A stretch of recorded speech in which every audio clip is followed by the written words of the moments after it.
এই মরু, চল তোকে আজ স্নান করাবো। গা হাত পা অনেক নোংরা করেছিস। তো এই দেখো, প্রথমে এই বালতিতে ক্লিনিক প্লাস শ্যাম্পু দিয়ে ভালোভাবে গুলে এবার ট্রেটা পরিষ্কার করে দিলাম, যেটাতে ও পটি করে, টয়লেট করে। তো এই দেখো, ওকে আবার স্নান করাবো।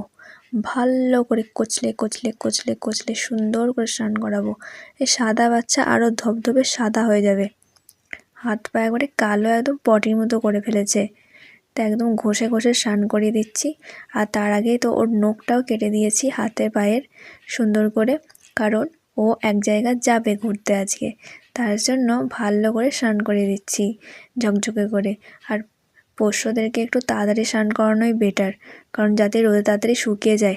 সেদিকে ভালোভাবে জল দিয়ে ধুয়ে দিলাম, আর তারপরে গার হাত পা সব ভালো করে মুছে দেব। তো এই দেখো ওর ফাইনাল লুক, কত সুন্দর লাগছে দেখতে আমার কিউটিকে। টাটা।